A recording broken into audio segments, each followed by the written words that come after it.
여러분, 한국전쟁 하면 보통 뭐가 떠오르세요? 아마 교과서에서 배운 사건들이나 연도를 떠올리실 텐데요. 근데 만약에 이 전쟁을 완전히 새로운 렌즈, 그러니까 하나의 거대한 퍼즐처럼 들여다본다면 어떨까요? 오늘 바로 그 이야기를 해보려고 합니다. 보세요. 한국전쟁은 그냥 군대끼리 싸운 그런 단순한 충돌이 아니었습니다. 이 이미지에서 보이는 것처럼 그 속을 들여다보면요. 정말 복잡하게 얽히고 설킨 원인들이 있고 또 신기할 정도로 계속해서 반복되는 어떤 갈등의 패턴 같은 게 숨어 있다는 거죠. 자, 그래서 오늘 우리가 던져야 할 가장 중요한 질문이 바로 이겁니다. 역사상 가장 참혹한 전쟁 중 하나였던 이 전쟁이 왜 또 가장 예측 불가능한 전쟁이기도 했을까요? 정말 이상하지 않나요? 오늘 그 비밀의 열쇠를 한번 찾아보겠습니다. 네, 그 첫 번째 단서는 바로 혼돈입니다. 말 그대로 이 전쟁은 처음부터 끝까지 한치 앞을 내다볼 수 없는 예측 불가능한 사건들의 연속이었어요. 그럼 이 엄청난 혼돈을 도대체 어떻게 이해해야 할까요? 여기서 저희가 아주 특별한 렌즈를 하나 꺼내들 겁니다. 바로 복잡성 이론이라는 렌즈죠. 이 복잡성 이론이라는 상자 안에는요. 두 개의 핵심 도구가 들어있어요. 하나는 카오스 이론, 또 다른 하나는 프랙탈 이론입니다. 쉽게 말해서 카오스 이론은 왜 전쟁이 그렇게 예측 불가능하게 흘러갔는지를, 그리고 프랙탈 이론은 어떻게 그 갈등의 구조가 사회의 여러 다른 층위에서 똑같이 반복됐는지를 보여주는 아주 흥미로운 도구들이에요. 자, 먼저 카오스 이론부터 볼까요? 아마 나비 효과라는 말 다들 들어보셨을 거예요. 브라질에 있는 나비 한 마리의 날갯짓이 저 멀리 텍사스에서 토네이도를 일으킬 수도 있다는 거잖아요. 바로 그겁니다. 정말 사소해 보이는 작은 시작이 시간이 지나면서 눈덩이처럼 불어나서 역사의 물줄기를 완전히 다른 곳으로 틀어버릴 수 있다는 거죠. 바로 이 그림처럼요. 한국전쟁의 시간표는 절대 일직선으로 쭉 뻗어나가지 않았어요. 수많은 변수들이 막 서로 엉키고 부딪히면서 누구도 상상하지 못했던 방향으로 그야말로 휘몰아쳤습니다. 진짜 거대한 혼돈의 소용돌이 그 자체였던 거죠. 자, 그럼 두 번째 도구인 프랙탈 이론으로 넘어가 볼까요? 이건 핵심 개념이 뭐냐면 자기 유사성이에요. 말이 좀 어렵죠? 쉽게 말해 반복되는 패턴이라고 생각하시면 됩니다. 어떤 큰 모양 안에 그걸 그대로 축소해 놓은 듯한 똑같은 모양이 계속해서 나타나는 거예요. 바로 이런 나무나 눈꽃송이 같은 구조처럼 말이죠.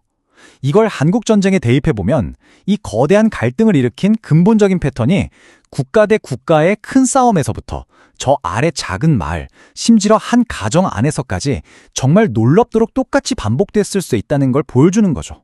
자, 그럼 이제 본격적으로 첫 번째 렌즈, 이 카오스 이론을 가지고 한국전쟁의 타임라인을 한번 쭉 따라가 보겠습니다. 어떻게 작은 균열이 거대한 전쟁으로 번졌을까요? 보시면요. 해방 직후에 있었던 좌우 이념의 작은 균열. 이게 처음엔 별거 아닌 것처럼 보였을 수도 있어요. 근데 여기에 미국과 소련이 하는 외부 변수가 끼어들면서 이 작은 균열이 걷잡을 수 없이 커져버립니다. 이건 그냥 1 더하기 1이 2가 되는 그런 단순한 과정이 아니었어요. 곱하기 또 곱하기가 되면서 결국 1950년 누구도 예상치 못한 전면전으로 뻥 하고 터져버린 거죠.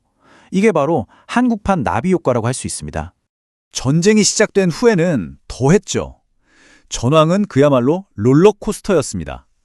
불과 몇 달 사이에 북한군이 거의 한반도 전체를 차지했다가 갑자기 인천 상륙작전으로 전세가 완전히 뒤집히고, 근데 또 중국군이 들어오면서 다시 밀리고, 전선이 말 그대로 한반도 끝에서 끝을 왔다 갔다 했어요. 이건 뭐 드라마보다 더 극적이고 예측이 불가능한 전개였죠. 인천 상륙작전이 바로 그 대표적인 사례라고 할 수 있어요. 생각해보세요. 이 단 하나의 작전이 성공하면서 분리했던 전세가 순식간에 정말 180도 뒤바뀌었잖아요. 전쟁이라는 거대한 시스템 전체를 뒤흔들어버린 엄청난 나비 효과를 일으킨 새로운 변수였던 셈입니다. 좋습니다. 자, 지금까지가 시간에 따른 전쟁의 예측 불가능한 흐름을 본 거라면 이제 두 번째 렌즈, 프랙탈 이론으로 그 구조를 한번 들여다볼 차례입니다. 모든 레벨에서 똑같은 싸움이 벌어지고 있었다는 거죠. 네, 바로 이 문장이 핵심을 정확히 꿰뚫고 있습니다. 프랙탈의 핵심은 자기 유사성이다. 한국전쟁에서는 정말 놀랍도록 비슷한 갈등의 구조가 서로 다른 스케일에서 반복됐다는 거예요. 규모는 다른데 싸우는 모양새는 똑같았다는 거죠.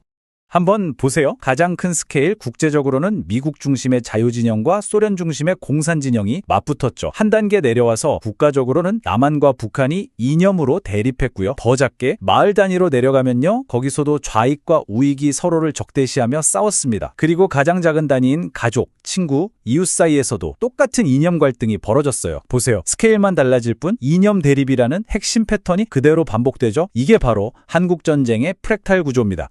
자, 이제 퍼즐의 두 조각을 맞춰볼 시간입니다. 카오스와 프랙탈, 이 두 가지 렌즈를 합쳐서 한국전쟁이라는 이 거대한 그림의 전체 모습을 한번 확인해 보시죠. 바로 이겁니다. 오늘 이야기의 가장 중요한 결론이라고 할 수 있겠네요. 카오스 이론이 위아래로 요동치는 전쟁의 예측 불가능한 타임라인을 설명해 준다면 프랙탈 이론은 사회 곳곳으로 스며든 갈등의 구조를 수평적으로 보여주는 거예요. 이 두 가지 관점이 딱 만났을 때 비로소 우리는 이 평면적인 역사를 3D처럼 훨씬 더 입체적으로 이해할 수 있게 되는 겁니다. 자, 그럼 이 새로운 관점이 우리에게 말해주는 건 뭘까요? 정리해보자면 이렇습니다. 첫째, 역사는 결코 정해진 길로만 가지 않는다는 것. 아주 작은 변수 하나가 모든 걸 뒤바꿀 수 있다는 카오스적 교훈이죠. 둘째, 나라와 나라 사이의 거대한 싸움이 사실은 우리 동네, 우리 이웃 사이의 갈등과 똑같은 구조를 가질 수 있다는 프랙탈적 교훈입니다. 결국 이 복잡성 이론이라는 건 역사를 그냥 암기하는 게 아니라 그 안에 숨겨진 패턴과 원리를 읽어내는 아주 강력한 도구가 될 수 있다는 거죠. 결국 역사를 공부하는 이유가 바로 이런 게 아닐까요? 과거의 복잡한 시스템 속에서 이런 숨겨진 패턴을 읽어내는 훈련을 하다 보면 어쩌면 지금 바로 오늘 우리가 겪고 있는 여러 갈등의 본질을 더 뚜렷하게 볼 수 있는 통찰력을 얻게 될지도 모릅니다. 자, 오늘 이야기는 여기서 마무리하지만 여러분 때 마지막으로 질문 하나를 던지고 싶습니다. 한국전쟁에서 봤던 그 프랙탈 패턴 말이에요. 혹시 지금 우리가 살고 있는 이 세상에도 국제적인 문제에서부터 우리 주변의 사소한 다툼에 이르기까지 그렇게 크고 작은 규모로 반복되고 있는 갈등의 패턴은 없을까요? 오늘 배운 이 새로운 렌즈로 한번 우리 주변을 둘러보시는 건 어떨까요?